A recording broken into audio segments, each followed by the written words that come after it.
Miss হবে না আপনার পছন্দের টিভি শো। দেখুন জি5 অ্যাপে একদম ফ্রি। আপনার লেগেছে পায়ে, হাতে ব্যথা করছে? নিজের মা বাবার সম্পর্ককে ভয় পায়, আর ওই সম্পর্ক যদি না ঠিক হয় তাহলে স্যারও কোনোদিনও নিজের বিবাহিত জীবন যাপন করতে পারবেন না।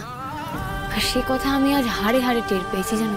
দিদি রে, তুই মুখ কম বুঝেছিস দিদি। জানিস তো আমার বহুদিনের স্বাদ ছিল যে আমি মরার আগে একটু সুখের সংসার দেখে দিতে পারবো। এই স্বাদ আমি আমার বুকের মধ্যে চিয়ে রেখেছিলাম যে অন্তত একবার মরার আগে আমার ছেলে বৌমাদের সুখের সংসার দেখে যেতে পারবো। কিন্তু না, আর বোধহয় সে আশা আমার পূর্ণ হবে না। তুমিও হাল ছেড়ে দিচ্ছ ঠাম্মি? জানিস তো দিদি, মহামারীর সময় না আমি জীবনটাকে তো অনেক কাছ থেকে দেখেছি, ঠিক যেন ওই পদ্ম পাতায় জলের মতো। আজ আছি, কাল নেই। আর কোন আশায় বুক বাঁধবো বলতো? আমার তো শেষ আশা ছিল তুই। আমি? হ্যাঁ রে দিদি, তুই তো পারিস ওই ভানুমতি খেল দেখাতে, তেতো জীবনের ওই মিষ্টি কথার পাঁচনে ভুলিয়ে দিতে আসল সুখের হদিশ তুই তো দিতে পারিস। আর আজ সেই তোর চোখে মুখে হতাশের চিহ্ন। আমি ঠিক হতাশ নই গো ঠাম্মি, কষ্ট পেয়েছি। আমার এটা ভেবে খুব কষ্ট লাগছে যে একটা মানুষ এতগুলো বছর ধরে নিজের মনের মধ্যে এই কষ্টটাকে পুষে রেখে দিয়েছিল। তো বলো। ও দিদি, দিদি তুই পারবি না সব ভুলিয়ে দিতে, একটা একটা ম্যাজিক করতে? অত সোজা নয় গো ঠাম্মি, অভিমানটা না বড্ড গেড়ে বসেছে জানো তো। যত কঠিনই হোক দিদি, তুই আমায় কথা দে, তোর আর দাদু ভাইয়ের সম্পর্ক, না না শুধু দাদু ভাই কেন, বাড়ির সবার সম্পর্কগুলো তুই ঠিক করে দিবি। হ্যাঁ রে, মরার আগে আমাকে এইটুকু কথা তুই দিতে পারবি না দিদি? এই শোনো, বারবার না মরে যাওয়ার কথা বলবে না তো। তুমি না আমার নার্সিং এর আন্ডারে আছো, তোমার 100 বছরের জন্মদিন সেলিব্রেট করবো গো, একসঙ্গে কেক কেটে সেলফি তুলবো আমরা। কথা ঘোরাসটা দিদি, তুই বল দিদি আমার কথা দে। আচ্ছা তুই কি রে, তুই তোর ঠাম্মির কাছে এইটুকু প্রতিজ্ঞা করতে পারবি না?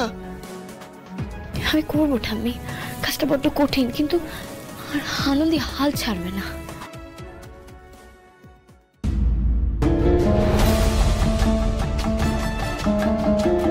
কে কে ওখানে? কে গা লুকিয়ে লুকিয়ে আমাদের কথা শুনছে?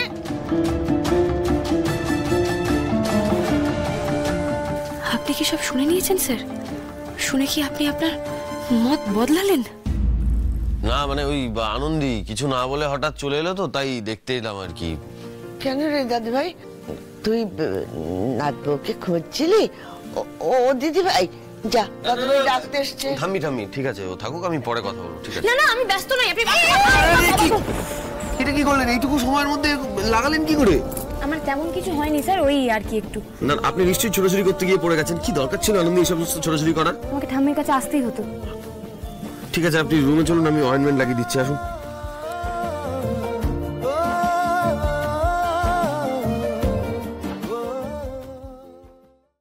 একেই বলে ভরসার কাঁধ ঠাম্মি। দেখলে দাদা ভাই কি সুন্দর যত্ন করে আনন্দীকে নিয়ে গেল। এই বাড়িতে কেউ তো সুখী হোক, আমাদের মতো কপাল যেন কারোর কখনো না হয়। হবে না দিদি ভাই, হবে না। দাদা ভাইয়ের মনের নাগাল পেয়েছে আনন্দী।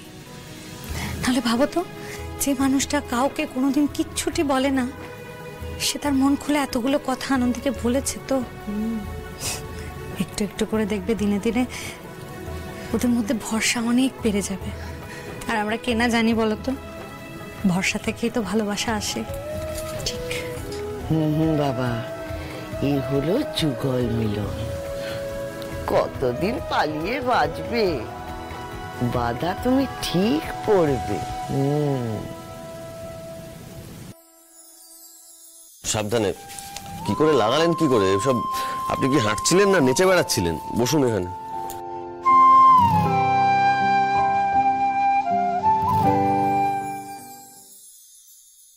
আমি না স্যার, আমার মন নাচছে। এই যে আপনি আমাকে আগলে নিয়ে ঘরে এলেন না, আমার মনে হচ্ছে যে আমি এক্ষুনি মরে যাই। পাটা তুলুন দেখি। ও বাবা, তো বেশ ফুলেছে দেখছি। সব ব্যথা কি আর ওপর থেকে দেখে বোঝা যায় স্যার? মলমটা লাগিয়ে দিই, দাঁড়ান। হ্যাঁ, আনুন না, আনুন মলম আনুন, যত খুশি লাগান, একটু একটু না কিন্তু। হ্যাঁ, যতক্ষণ আপনার প্রাণ চাইবে, মন চাইবে, একদম ভালো করে মলম লাগাবেন, কেমন? এই কি বলছেন দেখি আপনি?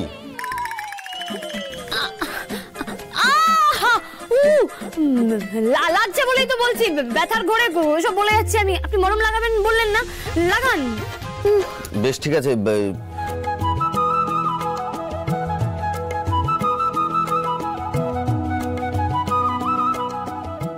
কোন জায়গাটা লেগেছে বলুন তো? এখানে? হ্যাঁ হ্যাঁ। বেশ।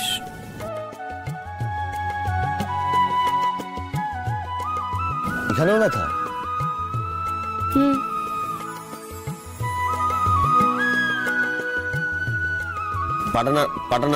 পা নাড়তে পারছেন? হ্যাঁ। এখানে ব্যথা? এই জায়গাটাতেও ব্যথা না? হ্যাঁ। এটা কি ইয়ার কি হচ্ছে? আপনার লেগেছে পায়ে, হাতে ব্যথা করছে?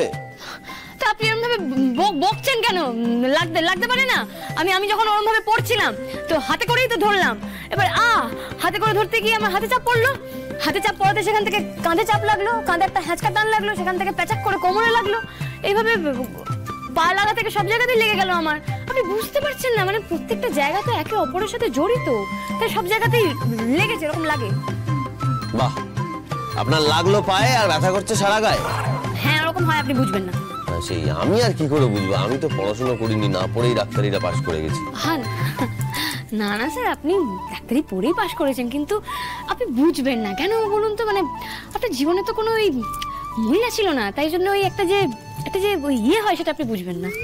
কি ইয়ে মানে? কি পরিষ্কার করে বলুন। ইয়ে মানে দেখুন, একটা না, মানে মহিলাদের একটা ইয়ে হয়, এমনি একটা ইয়ে যায়, ইয়েটা ফিলিংস। আপনি যখন আমাকে মলম লাগিয়ে দিচ্ছিলেন তখন আমার অনুভূতি হচ্ছিল আপনার প্রতি। ঠিক আছে হয়েছে, আমি বুঝতে পেরেছি। আমাকে ডাক্তারিটা করতে দিন। আমার আর এক্সপ্লেনেশনের দরকার নেই। আপনি এখানে রেস্ট করুন। জি5 ডাউনলোড করুন আর সব এপিসোড দেখুন একদম ফ্রি।